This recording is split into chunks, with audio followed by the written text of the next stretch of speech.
At first glance, the drama looks like a romantic movie that spirals into chaos the week before a wedding. But underneath the awkward jokes, disastrous speeches, and uncomfortable confrontations, the film is really a sharp examination of modern morality and the fragile nature of human relationships. The story reaches its turning point during a seemingly harmless confession game between a group of close friends. As everyone takes turns revealing the worst thing they've ever done, Emma changes the entire mood of the room by confessing to something she almost did, planning a school shooting when she was a teenager. In an ironic twist, the group judges Emma far more harshly for something she never actually did than they judge themselves for the real harm they caused other people. This moment forces the audience to confront an uncomfortable psychological paradox. Can you forgive a crime that never happened? And in the process, the film raises another question. Why do we condemn potential evil more harshly than actual harm? It's a question that stayed with me long after the credits rolled because it exposes something unsettling about the way we judge people.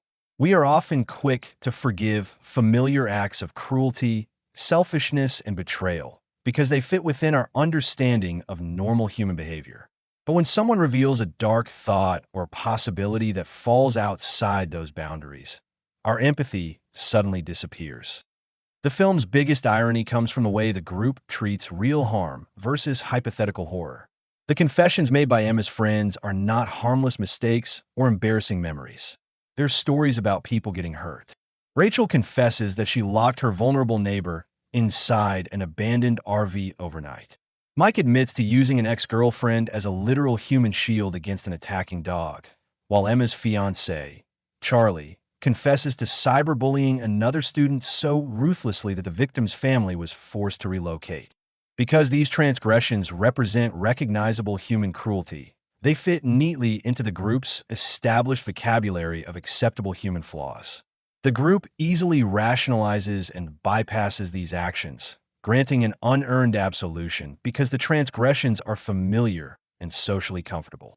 Mike actually put a human life in physical danger, yet his actions are dismissed. Meanwhile, Emma, who endangered absolutely no one, is treated as a monster. When faced with a horrible crime that never happened, the group's capacity for empathy evaporates. They reveal a hypocritical double standard. They easily overlook the actual trauma they have inflicted on real people, yet they refuse to extend grace to someone whose darkest impulses remained entirely trapped in her own past. No character embodies this moral contradiction more fiercely or complexly than Mike's wife, Rachel. During the confession game, she admits to a chilling act of cruelty, locking a vulnerable child inside a closet within an abandoned RV deep in the woods, leaving him overnight despite his screaming cries. Despite the horrifying reality of this act, the group quickly schemes past it. Yet, after Emma's confession, Rachel explodes with righteous indignation, positioning herself as the supreme moral authority in the room. Crucially, Rachel's explosive hostility is driven by a deep personal scar. Her own cousin was a victim of a school shooting and was left paralyzed in a wheelchair. Upon hearing the confession, Rachel undergoes a violent psychological shift. She projectively maps her familial trauma onto Emma, transforming her friend into the literal gunman who ruined her cousin's life. By conflating Emma with an actual mass murderer, Rachel is able to withdraw from the friendship, refuse to speak to her, and publicly humiliate her during the wedding reception through passive-aggressive remarks. What makes Rachel particularly significant is that she demonstrates how moral outrage functions as both a projection of trauma and a form of self-absolution. By focusing the group's collective horror entirely onto Emma's unexecuted crime, Rachel effectively buries her own monstrous past. Her condemnation of Emma is not born out of objective ethics, but rather a desperate need to find a scapegoat for her pain while preserving her own sense of moral superiority. The hypocrisy becomes deeply intimate and claustrophobic when examining Charlie's behavior. In addition to his past bullying, Charlie has an active transgression in the present. He actually made out with his coworker Misha and almost slept with her. This dynamic exposes a toxic relational double standard. He expects Emma to privately absorb and forgive a real act of betrayal that threatens their current relationship, while he publicly distances himself from her over a tragedy that never occurred. By allowing the group to scapegoat Emma for her radical honesty, Charlie conveniently uses her unexecuted crime as a shield to distract from his own very real, ongoing moral cowardice. To understand why a non-existent crime proves unforgivable to the group, one must look at the psychological mechanism of thought-action fusion. While psychologists typically use the term to describe the internal anxiety of obsessive-compulsive disorders, the drama demonstrates how it can be weaponized externally by a social group. Specifically, the friends succumb to a form of morality thought-action fusion, a cognitive bias where a dark impulse or unexecuted plan is treated as the moral equivalent of the executed crime. In the eyes of her fiancé, Charlie, and their friends, Emma's confession instantly strips her of her predictability. Human relationships rely heavily on the illusion of safety. By revealing the depths of her past darkness, Emma shatters her friend's sense of security. Their harsh judgment is not a measured moral response to an action, but rather a primitive, fear-driven self-defense mechanism.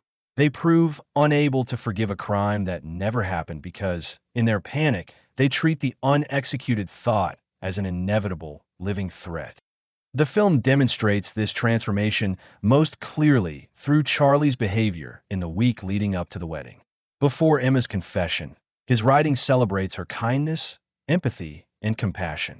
Afterward, he begins deleting those descriptions from his speech.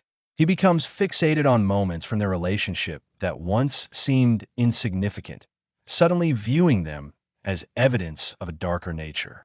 He reinterprets arguments, remembers her interactions with strangers differently, and even throws away a coffee mug simply because it has a gun printed on it. Most importantly, Emma herself doesn't change after the confession. The only thing that changes is Charlie's perception of her. The movie shows how fear can reshape memory itself, causing people to search retrospectively for evidence that confirms their worst assumptions. Charlie is no longer reacting to the woman he knows, but to a hypothetical version of her that exists largely in his imagination. At the same time, the film is careful not to present Charlie's reaction as completely unreasonable. Emma didn't simply have a dark thought. She made a plan, brought a rifle to school, and came frighteningly close to carrying it out. In many situations, intent matters because it reveals what a person was genuinely willing to do. This is why attempted crimes are still treated seriously even when no one is harmed. Charlie and Rachel are not reacting to a random intrusive thought. They are reacting to the knowledge that someone they love once stood dangerously close to becoming a monster. The drama's power comes from the fact that both perspectives contain some truth. Emma's past is genuinely disturbing, but the film also asks whether a person should remain trapped inside the worst version of themselves forever. However, the film later introduces a crucial piece of context that deepens the psychological complexity of Emma's past. Emma didn't carry out the shooting only because another student did it first. This event forced Emma out of her abstract fantasy and into the horrific reality of violence. Following the shooting, the school underwent intense counseling, a collective trauma response that led Emma to actively dismantle her own dark impulses and become an active member of an anti-gun group. This revelation shifts the narrative from one of simple self-control to one of profound, hard-won rehabilitation.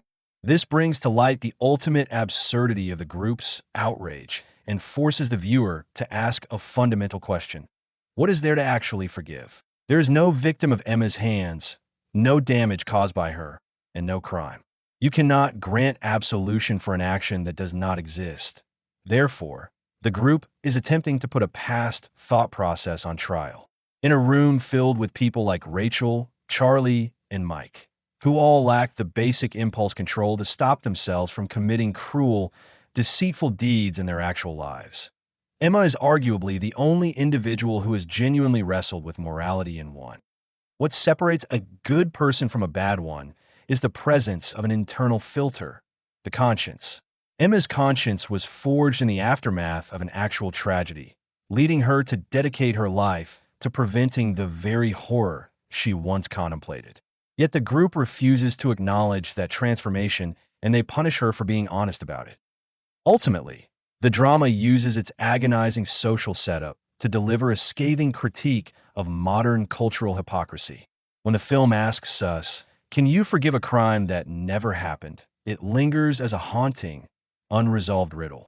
It reveals that our society is deeply illiterate when it comes to psychological nuance. We are a culture terrified of the dark corners of human psychology, yet comfortably complacent about the actual day-to-day harm we inflict on one another. Yet the movie refuses to provide a simple answer. After the wedding collapses, Charlie and Emma meet again in a diner. Rather than picking up where they left off, Emma pretends they are strangers. She asks Charlie his name, asks if he lives nearby, and the two begin reenacting the awkward curiosity of a first meeting. On the surface, the scene appears hopeful, but can also be read as something far sadder.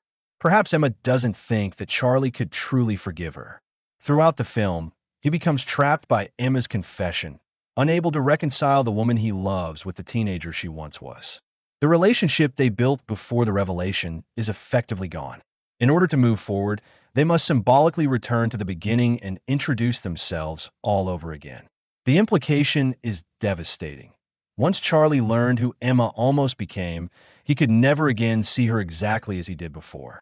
Even if Charlie chooses to stay in Emma's life, the confession has permanently altered the way he understands her. The movie suggests that some revelations cannot simply be absorbed into an existing relationship.